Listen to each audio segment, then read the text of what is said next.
agenda items? Seeing none, moving on to item 3. Is there any corrections to the agenda or consent calendar? No? No. Okay, on to item 4, adoption of the consent calendar. Do we have a motion? I move adoption of the consent calendar. Okay. I'll second.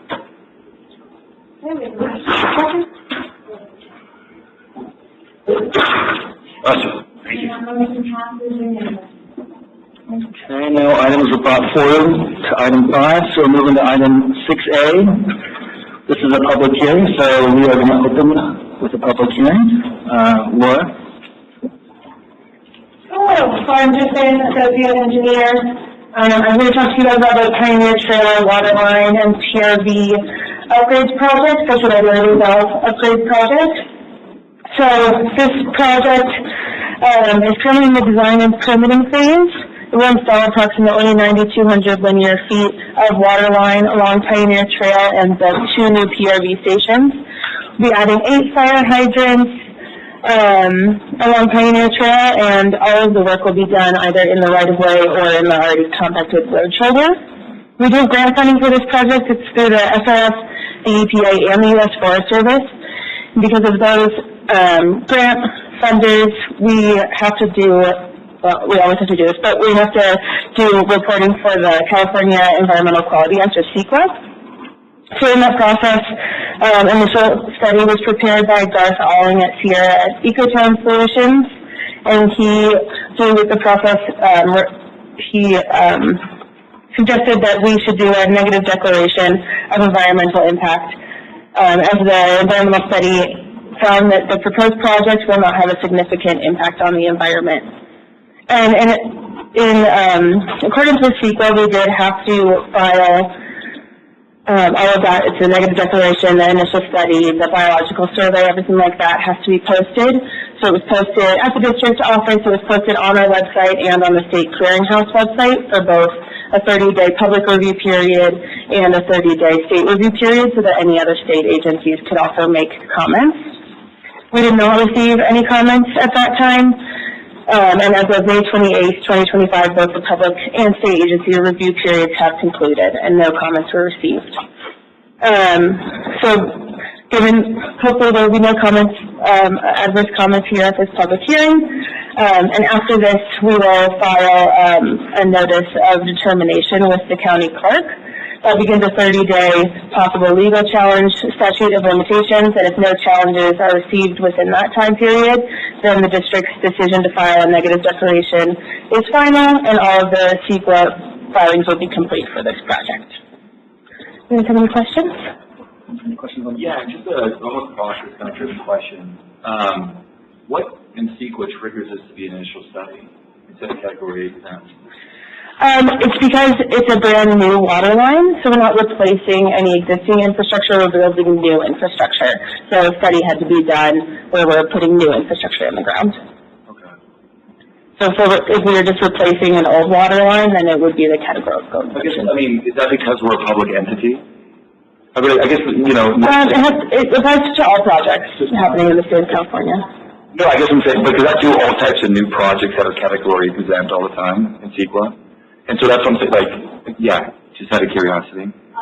Laura, I was just going to say briefly, due to the SRF funding, they usually want a study to back up the determination. So typically, even though we're filing the same document that we would anyway, they want to see a complete robust environmental study of outreach to back up. That's kind of what I figured, but I was just checking. No, it's appreciated. Otherwise, I think, I'm really excited for this project as it gets underway. Thanks. Thoroughly. Any other questions or comments on the funding? So I know there's the Forest Service money, that's the LTRA funding, or the earmark. Is that funding agreement in place?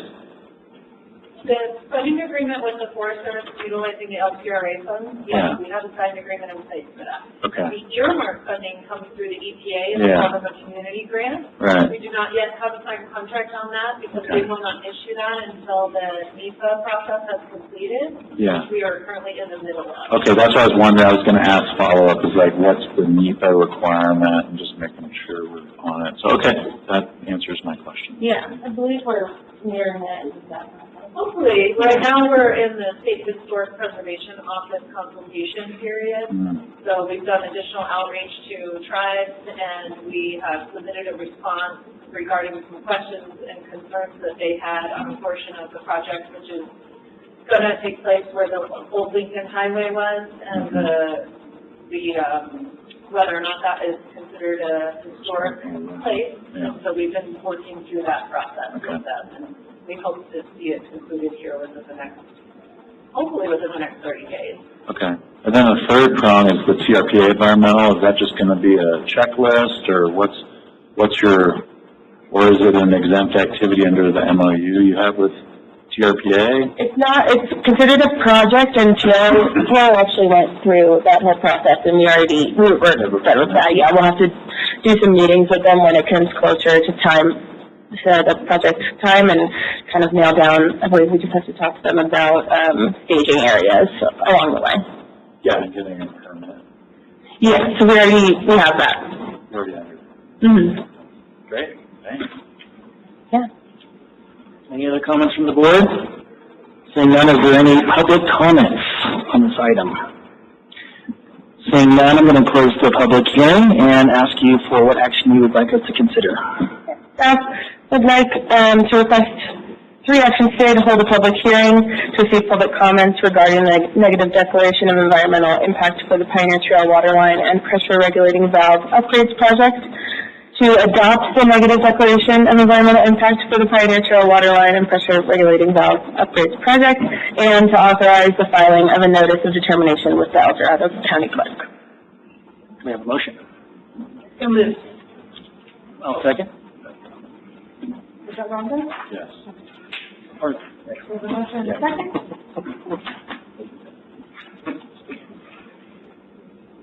And that motion passes unanimously. Thank you. all right, moving on to 6B, board bid, rebid contract, 2025 Gardner Mountain Tanks Recoating Project. Taylor. Good afternoon, members of the board. I'm Taylor Jamie, staff engineer, and today I'll be providing a recommendation for awarding the contract for the 2025 Gardner Mountain Tanks Recoating Project. So just as a reminder, this project involves protective coating system maintenance for the Gardner Mountain water storage tanks. The project was officially authorized for bid by the board on March 6th, and this project is scheduled to be completed this summer and fall. Originally, the district was scheduled to open bids for this project on April 24th.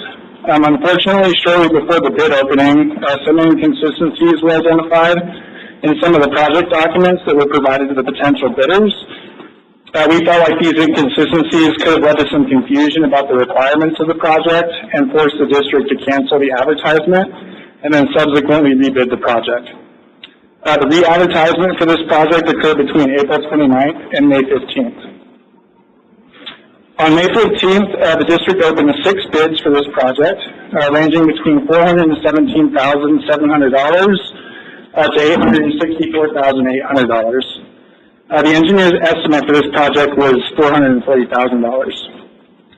After careful review of the lowest bids, Unified Field Services Corporation was found to be the lowest responsive and responsible bidder.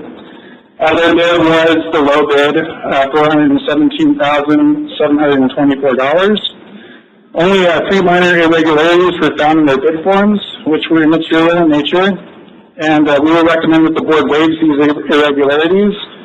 The bid review for the apparent low bidders was prepared by our contract specialist, Star Graves, and it is included as an attachment to this agenda item. Before I provide my recommendation for action, does the board have any questions? No. We didn't receive any comment from the next lowest bidder, Resource Development Company. We did not. Did we receive any comments from the second lowest bidder, RDC? No.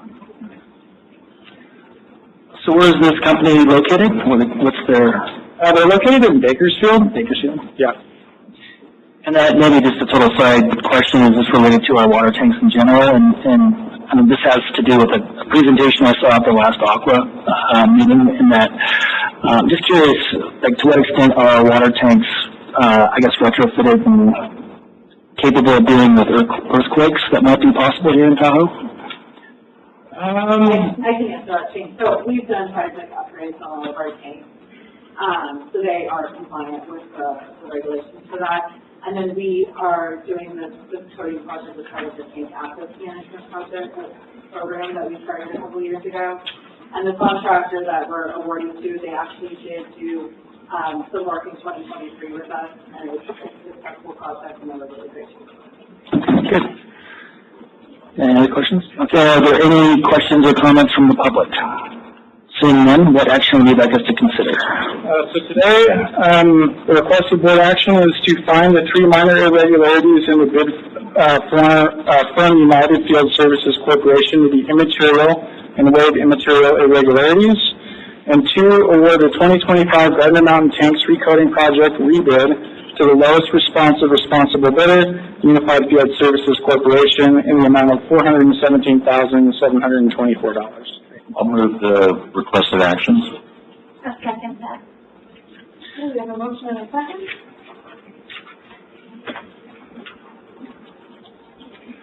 And the motion passes unanimously. Thank you. All right.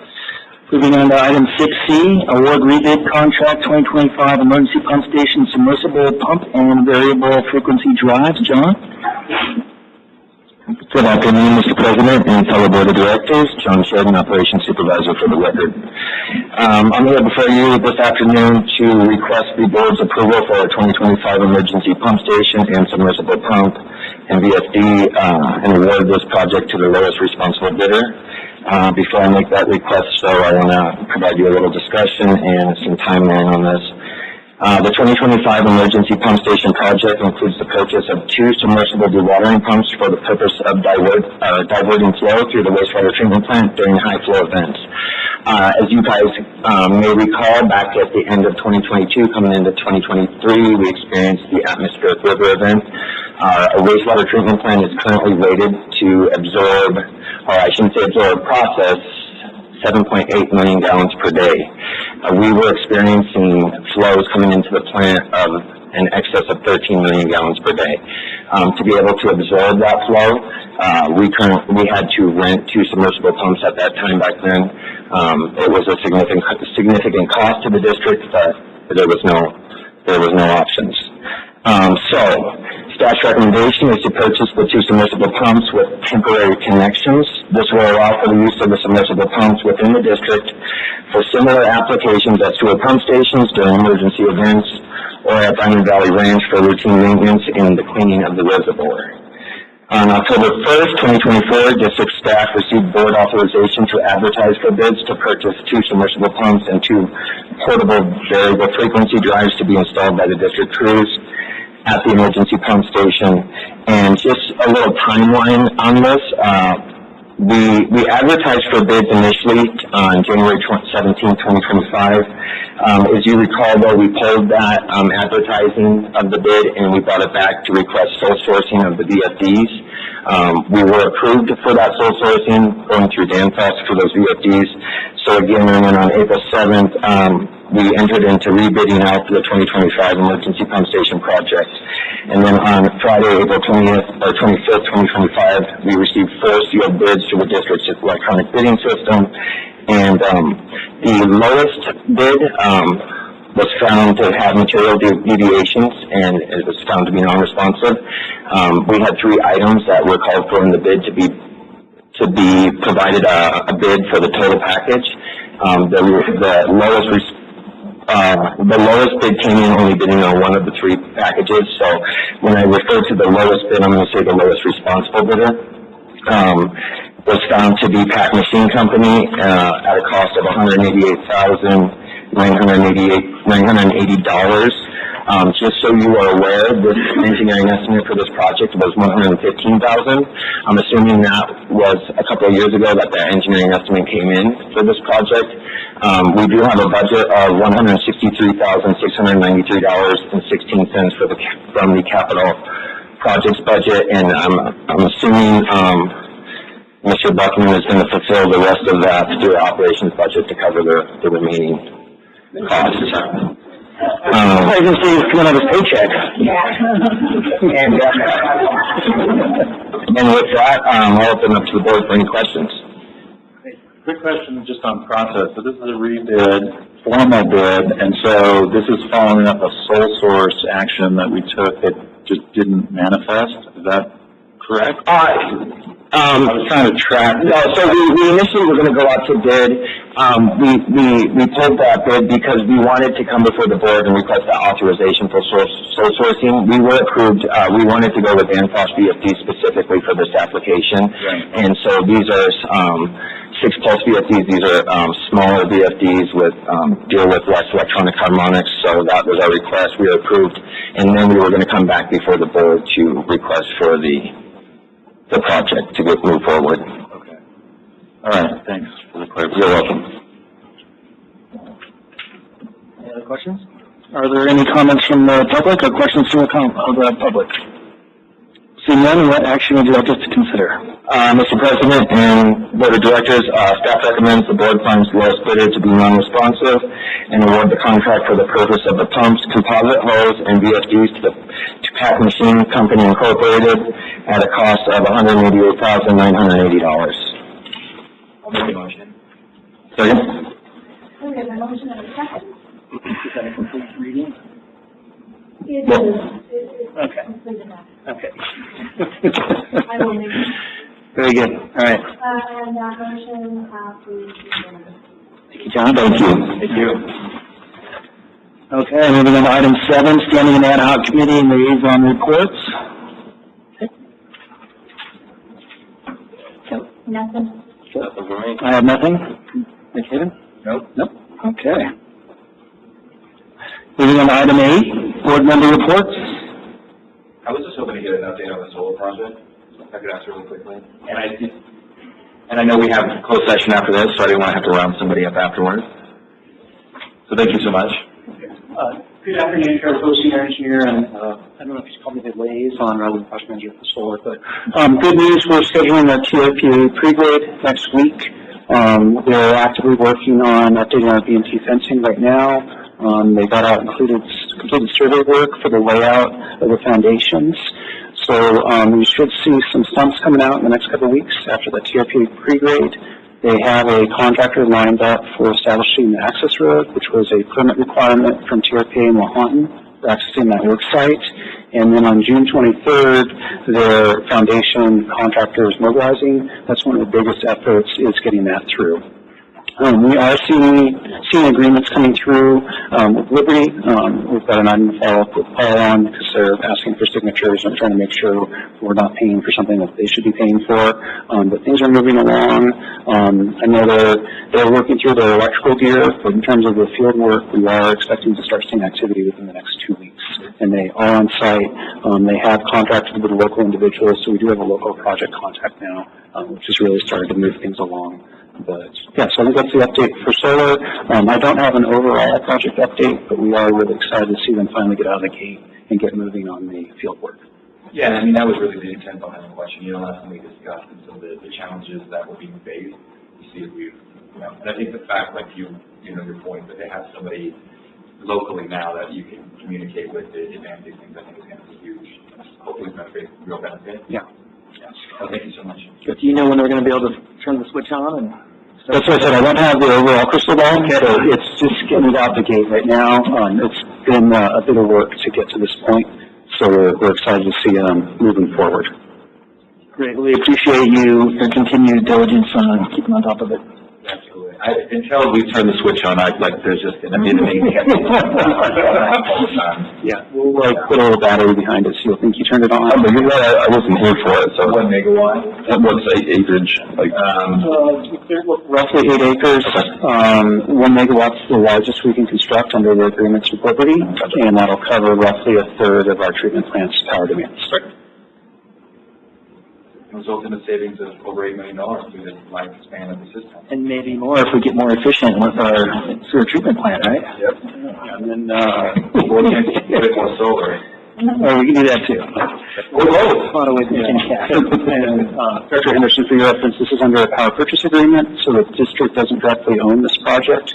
We purely pay for the power that comes out out of it at a discounted rate in comparison to Liberty. And then at 7 years, we have the option to purchase the array. So I think we're going to sit back, see how it's working. If things are operating and it's like this is an asset we want to own, we'll have the option to do that and realize that additional savings. Otherwise, we'll let them deal with the headache and continue to purchase the power at a discounted rate. How it handles our winters. I'll be curious on that too. We did a lot of due diligence, like Mammoth and a lot of other communities. Tahoe truck desalination actually works better in the winter. That's awesome. Yeah. They like the cold temperatures. Cool. No, thank you so much. Thank you. Thank you. Are there any other board member reports? Seeing none, moving on to item 9, staff and attorney reports. Okay. Grant and state revolving fund update. Donnell. Hopefully this works, since there are no IT individuals available. Good afternoon, members of the board. My name is Danielle Morse. I am the grants coordinator. I am here this afternoon to give you an update on the funding that the district currently is managing or has applied for via grants and state revolving loan funds. So I would like to start with what have we recently received in terms of our awards. So the district, as always, has been busy applying for every opportunity that we can. And some of the awards that we've recently received are from Cal OES. We applied to their state and local cybersecurity grant program, and we were successful in receiving an award of $187,300 for our Strengthening Cyber Resilience project. This will look at enhancing identity threat protection, elevating data protection and recovery, and identifying system vulnerabilities.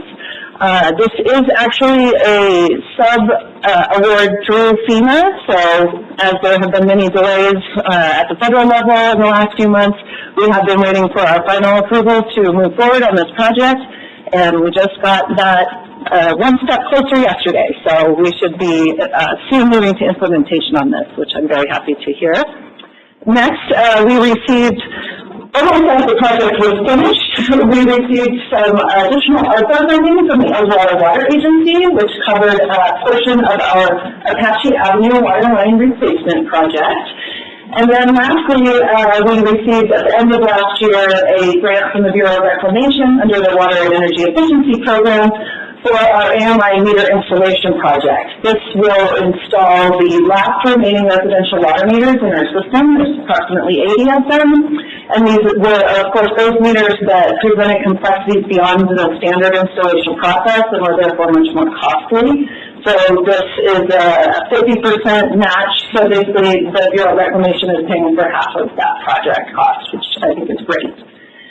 And then we have several awards currently pending that we look I shouldn't say awards, I'm being optimistic. We have applications pending that I'm hopeful will be awarded. The first one is the Edgewater Water Agency offered a grant program this year with a focus on reducing the vulnerability of water infrastructure to fire. And so we crafted a wildfire resilience planning project. Edgewater Water Agency, as you may know, will not fund construction of any type of works. They're more focused on funding planning efforts. So we had asked them if they would pay for a portion of the update of our local hazard mitigation plan that we are about to embark on, as well as funding to partner with the local fire districts to work on developing an assessment of our water facilities for structural hardening measures.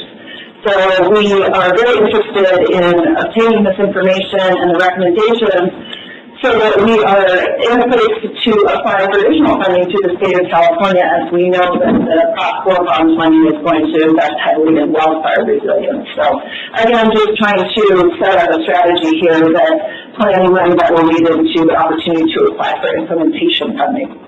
We're also pleased to submit our grant application to the California Tahoe Conservancy for the Critical Infrastructure Hazardous Fuels Reduction Project.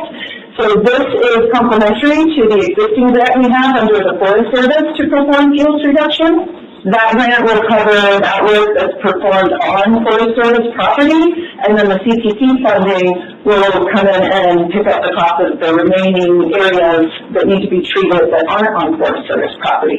And this is all stemmed out of the vegetation management plan that we have prepared under a CPC planning grant, which prioritized the sites that we needed to do field reduction work on. So this has been a challenging project to pull together with the different components of land ownership and whatnot, but I am so pleased to see that we are finally moving forward with this as we were successful in extending our Forest Service funding to align these projects so that they can be done in one go with one contractor and really reduce the complexities that we're going to be very challenging on that project. So, and then we have also received, I don't know what I would call this an application pending just yet, but I wanted to put it in here because we've been notified by the Forest Service that we should expect to receive the same level of funding for the Tahoe Water for Fire Suppression Partnership that we received last year, so just a little over $2 million. We did meet with our partnership, and we will be funding the top-ranked projects that came out of that partnership effort, which will go to Round Hill GID, Tahoe City PUD, and to Tahoe Park Water Company. And then, as always, we will administer the grant, and we will receive funding towards our administration effort from that. So, while it is a little disappointing that the district won't directly have a project funded this year through the partnership, it is a testament to the efforts that all of our partners have made to continue to receive this funding, and so I expect that we will be successful in the future moving forward with receiving additional funding to this program as that, Lake Tahoe Restoration Act was reauthorized. So just a little recap of the existing projects that the district has that are funded through grants. We have our Wacho Nakoma PRV installation. This one is funded through Bureau of Reclamation and has already been awarded to a contractor and will be constructing later this summer, I believe, right? So it's great to see this one getting in the ground. We have our Improving Community Water Management Project, again, from the Bureau of Reclamation. This is focusing on assisting our customers in reducing their water use with an emphasis on our CII customers, or our commercial, industrial, and institutional customers, and just helping to prepare them for what we feel will be the inevitable implementation of water budgets in the future based on water demand and water usage. And then, as I mentioned before, we have our AMI meter installation grant from the Bureau of Reclamation. And then the next one, which I have been working on since the moment I started, the Tahoe Bayview Well Backup Power Project. So we received the award on this grant in April of last year, but due to the delay of FEMA approving that application, the project costs had skyrocketed, and so we had to develop some alternative approaches to bring that cost down, which Mark was instrumental in doing, Mark Silos, our water resource manager. And we proposed to both Cal OES and FEMA to make a major scope change, to change from a stationary backup generator to a portable generator. Worked extensively with Cal OES to develop this revised scope and to get their approval and their buy-in. We submitted that amendment back in September of 24, and we finally found out last month from FEMA, after almost 7 months, they approved our amendment, and this project can now move forward. So you may have seen some publicity from Congressman Kylie's office regarding helping to secure these FEMA grants. He was helpful in assisting us in getting that amendment moving forward, and so we do appreciate our legislators' efforts in helping us get a little action at the federal level from FEMA. And then lastly, we continue to manage our Baldwin Beach sewer line relocation project that's funded through the Forest Service as well. We also have several partnership projects that we are currently managing on the water conservation side. We have 2 grants through the California Department of Water Resources that are focusing on mostly water conservation incentives and rebates, and then also on improving our water efficiency and our water loss the water loss within our system. And as part of that grant, we will be installing an additional AMI meter tower to help boost the signal for some areas that aren't receiving adequate coverage. So that is going to be happening this summer as well. And then under the hazardous fuels reduction topic I just mentioned, we're waiting for funding through the CTC, which I've been told we should expect to receive in July. And then we will move forward at that time with developing a bid to secure a contractor to do the implementation work. Again, many, many years of effort building into this, and it's very exciting to see this actually go to the implementation phase. Some additionally grant-funded partnership projects that we are managing. As I mentioned before, we are working on our fiscal year 25 funding, which we've received the verbal notice of funding. We continue to manage the same funding from the previous 2 fiscal years. So in fiscal year 23, the LTRA provided, again, a little over $2 million worth of funding. That went to Lucas Brothers Water Company and North Tahoe PUD to both for water for fire infrastructure projects, and we administrating funding for the district.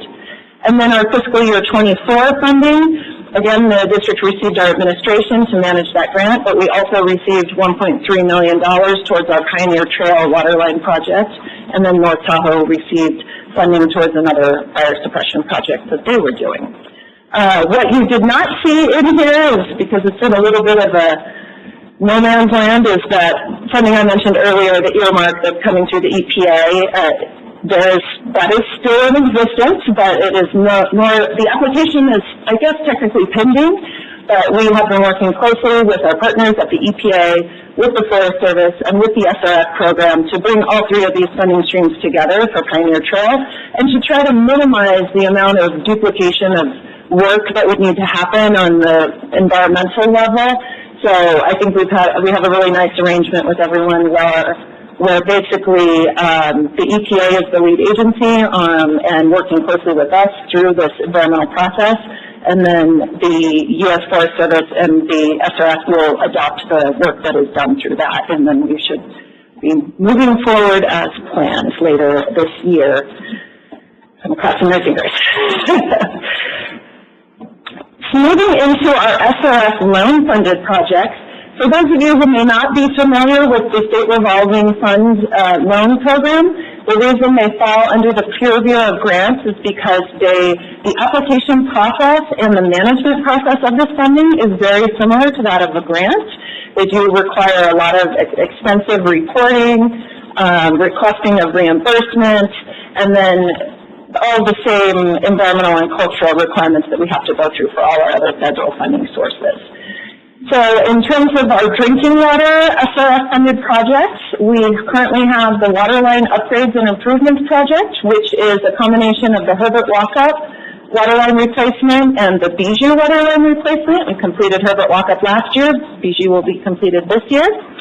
And then we have 2 pending drinking water SRF applications currently. As I've mentioned multiple times, the Pioneer Trail, basically that loan will pick up the difference in the cost of the project from what is left after the grants are applied to it. And then we've also applied for waterline upgrades for Glenwood Rancho, Lake Tahoe Boulevard, and Tahoe Mountain waterlines. Drinking water is obviously related to drinking water infrastructure. Clean water, that's related to our sewer infrastructure. We are just wrapping up the wastewater treatment plant secondary clarifiers upgrade project, so we'll be closing that out here in the next few months. And then we're currently managing the Upper Truckee wastewater pump station rehabilitation project, as well as the Bijou wastewater pump station rehabilitation project. Bijou has not yet really started, but Upper Truckee is up and running and moving along. We did have an site inspection with SRF staff a few weeks ago, and that all went very well. And then we have an application pending for the return activated sludge pump station replacement project. And I was very pleased to see earlier this week that the Clean Water SRF program released its draft fundable list for the next fiscal year, and our project is on that list. So that is excellent news for the district, and we continue to move forward with that process. the application process for SRF is a lot of back and forth with the staff at those agencies, answering questions, getting to that contracting phase. So we continue to move forward with that and are now extremely hopeful that that funding will materialize in an actual agreement next year. So very excited about that. So when you put it all together, the district is currently managing almost $9 million worth of grants, and then we are almost managing about $25 million worth of loans. So it's a substantial amount of funding to the district, and we hope to continue to grow that amount over the years, especially as we begin to reevaluate what the funding landscape looks like now. I think it comes as no surprise that federal funding has been extremely volatile lately. Within the last few months, but I'm starting to see the light at the end of the tunnel. So we are not yet seeing the federal funding opportunities open up that we are interested in applying to, but we are hearing that they are coming soon. And while we wait patiently for those opportunities to open, we have shifted our focus to really look at what other local opportunities that we can apply for, and then also to prepare ourselves to be successful in the upcoming state opportunities. As I mentioned earlier, there will be a lot of investment from the state of California through the funding in the climate bonds, a lot of money in wildfire resilience, structural hardening, forest management. You know, we're going to be exploring, and we are already exploring all these different avenues and where our projects might fit into them. And then we're also shifting our focus to really start looking more at the planning phase of projects. Where can we diversify and not only continue to bring in funding for implementation of projects, but to bring in funding for the planning and the design of projects?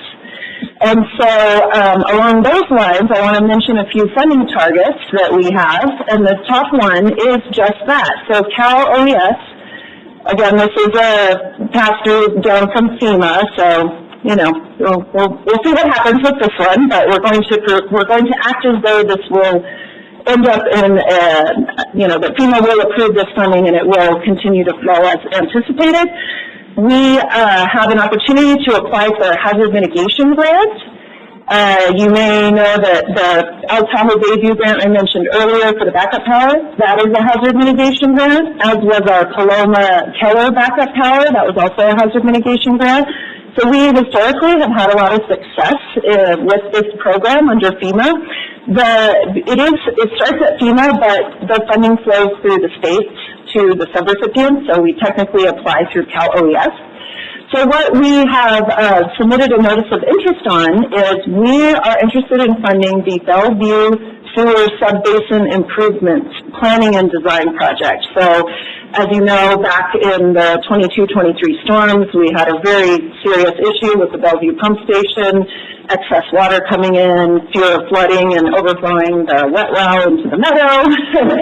So we submitted a notice of interest under the current hazard mitigation grant program that's open to essentially put together all the things that we need to do anyways. We need to do a feasibility study, we need to do an evaluation, alternatives evaluation, we need to design the project. And so there is, under this opportunity, they allocate 25% of the available funds towards what they call advanced assistance, and that's what this project falls under. So we submitted our NOI, our notice of interest. The next day, I received an email from Cal OES wanting to talk to us about it. Megan and I had a meeting along with Charlie and Andrea and Jen to discuss it with them this morning, and it is my expectation that we will receive an invitation to apply by the end of the month. So that will be, I just think this is a great opportunity. I'm really looking forward to hopefully securing the funds to fund this portion of the project, and then perhaps that will lead into the implementation funding as well through perhaps the same program. So definitely some possibilities there. And then, as I already said, we're closely watching to see what California, how they roll out their grant programs with the bond funding, looking at structural hardening, looking at water for fire suppression, possibly looking at integrated regional management type projects. We'll see what level of funding that ends up with. it's going to be interesting to see how they move forward with this, given the current deficit the state is facing, and hoping that we continue to see the levels that they've been telling us to expect from the bond. So. And then lastly, we are expecting the Bureau of Reclamation to begin to open up funding opportunities again. They have all been on pause since the new administration came in. But we've been told both by consultants that we worked with and by our own legislative advocates that we should expect to see those opening back up again here soon. And so right now we are focusing on where we want to prioritize our efforts. And again, looking at more planning and design type projects.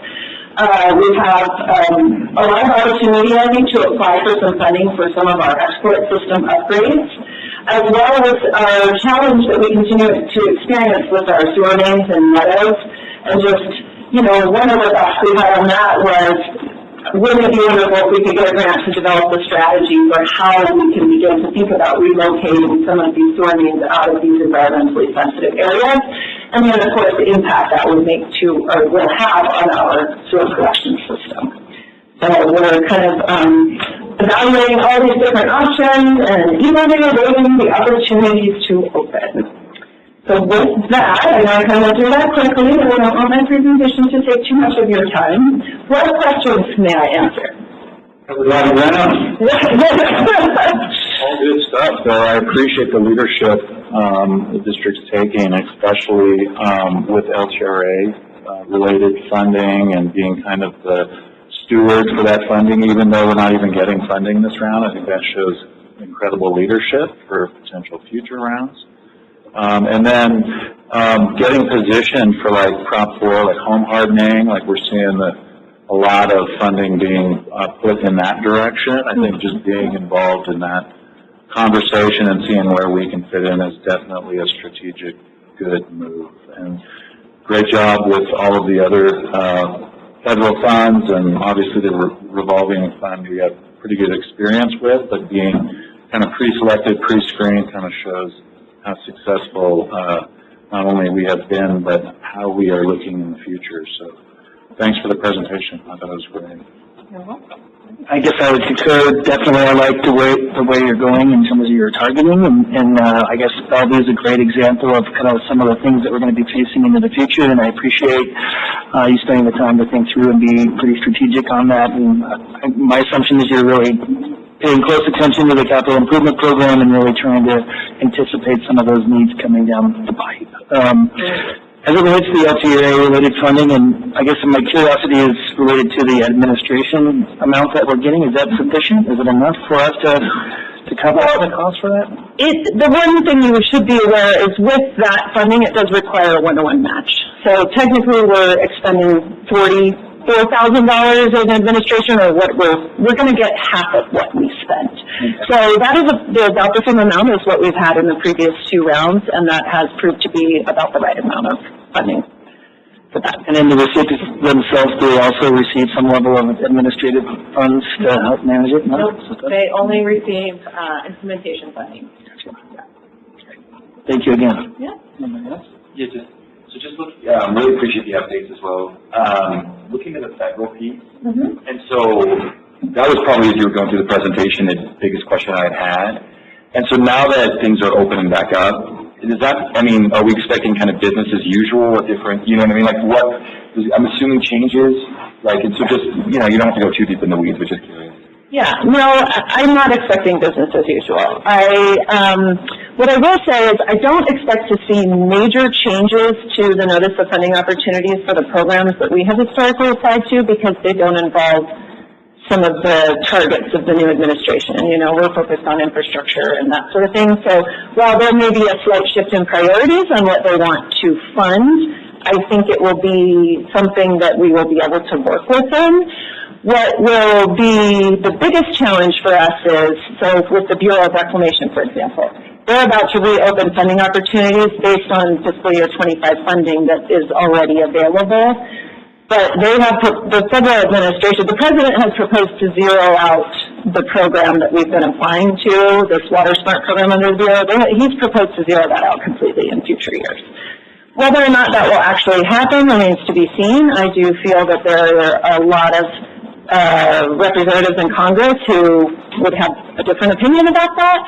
But I think we really just have to, I think we'll be able to go after as many opportunities as we possibly can in this next year based on funding that was already appropriated, and then have to kind of watch and see what happens moving forward, because I have heard so many different ideas about directions the federal government wants to go. I mean, all the way to eliminating FEMA altogether. You know, what does that look like if something like that happens? So I think we're also going to be looking at shifting our focus to other types of funding, such as the WIFIA funding, which is Water Infrastructure Financing Investment Act. Is that what I think that's what it is? Which is another, it's loans, but they're lower than the market rate, and it gives you the ability to bundle projects, not just project specific. So I wish I had a crystal ball that was telling me what it's going to look like next year, Nick, but at this point, I feel like we're going to have a lot of carryover funding that will help us be successful over the next 1 or 2 years, and then it could look drastically different after that. I don't know what to expect, to be honest. Yeah, no, for sure. I think, I think a lot of people are in that same space, right? Yeah. No, but great work just being, kind of forward-looking and thinking in terms of, how you approach this given the changing variables that we're going to encounter. Yeah. Because I'm probably more in the school, it's going to change more than less into the years to come, for lots of different reasons. And so, really appreciate it. Yeah. Thank you. Yeah, thank you. Good job. I guess I have another question related to the federal side of things, and it seems like there's certain agencies that are really getting targeted more heavily than others. Is there like some agencies that are still out there? It sounds like maybe the Bureau of Reclamation that may not be targeted as much as others, like EPA or FEMA, or I guess I'm just curious if there's any. Yes, I mean, from what I've seen, there are definitely agencies being targeted more than others, but those tend to be more on the side of dealing with things that are not in line with the president's priority, and water infrastructure and sewer infrastructure is luckily not in the crosshairs of those.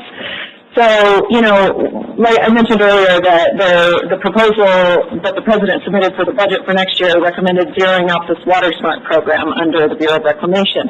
Not really sure why on that, because other than that program has historically funded a lot of water conservation type. I just find it odd that I haven't heard any denial of issues with water conservation, so I'm not sure about that one, but I do feel confident that, like I said, there are enough members of Congress who recognize the importance of infrastructure financing, especially for water and sewer, that I'm hopeful that the funding will remain in place, even if at a reduced level.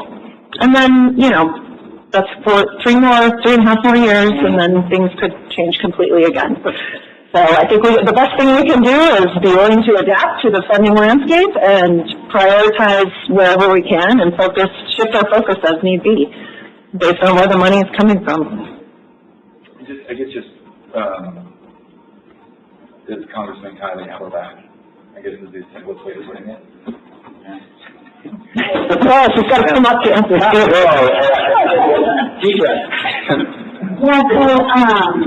Last year Congress didn't fund any earmarks across the United States, so we made the list, we made it to the very end, but it wasn't funded.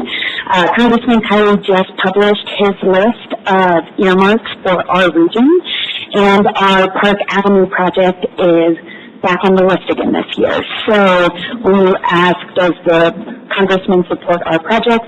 I mean, he prioritized our projects, and, each congressman only gets to submit around 10 projects, and we made the list for the 3rd year in a row, which I think is incredible. We reached out to him during our delay of our FEMA grant for that backup power for Tahoe and Bayview Well, and his office reached out to FEMA, and within a month's time, that grant finally moved forward, and very much outlasted the heavy lifting, but his office has been really supportive of trying to help us move projects forward and secure funding. That's really positive. Yeah. I'm sure Congressman McClintock was the same way. I'll leave it alone. Well, thank you so much. All right. Any other questions? Okay. Thank you. Thank you. Thank you.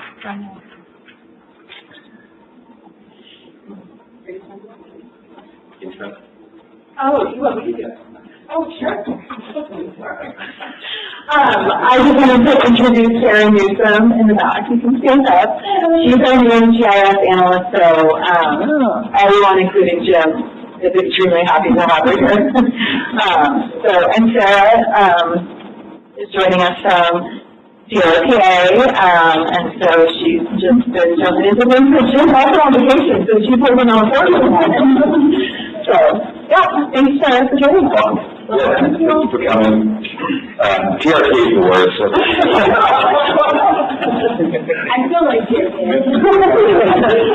But you know what, it's a lot, because TRT is a very flexible hybrid work schedule, and we do not. All that stuff. Cool. Okay, well, welcome. I guess we'll move on to item 10. Yeah, I just got a couple of things. First, last Friday, we held interviews for our open director of engineering position. We had 5 highly qualified candidates, and ultimately the panel selected Megan Colby as our next director of engineering. Congratulations. Thank you. Very excited to move forward. And then the other one that I wanted to bring up was at the end of last week, some of our crews assisted Douglas County Sewer Improvement District spill they had. And so Chris Stanley would like to come up and recognize some of those individuals that were involved. Good afternoon. Yeah, it was Thursday, May 22nd, was Thursday afternoon before Memorial Weekend. And I received a call late in the afternoon from Dave Brewer in Alpine Septic that he was headed over to Tahoe Douglas Sewer District, which operates out of Zephyr Cove, Round Hill area. And he was asking if we had parts and possibly some equipment. What had happened was there was a contractor out on the highway, and they were putting guardrails, you see along the side of the highway. Well, they were pounding in giant IVs into the ground, and they put them right through their 18-inch high-pressure force main. Thursday night before Memorial Weekend. So, of course, we have some parts, but they didn't have access to a camel, and Dave Brewer had a camel but didn't have access to his. So they asked if we could send one over, and like I said, it was late afternoon, everybody did show up perfect. Everybody, Catherine, that was this Friday night, so his weekend was ready to begin. Hopefully you did that. But I went around and asked, and these two guys, Sean and Kevin, volunteered right away, no questions asked. Hey, they need help, it's a busy weekend, we're there. So, just wanted to take a few minutes, just a little extra recognition to people that I understand from Janet, the general manager over there, that these two represented the district in a very professional manner, very knowledgeable of what they were doing out there, very helpful. So just wanted to say thank you, and you guys put some faces with the guys that are out there actually doing the job, making us all look good. Awesome. Absolutely. Thanks, guys.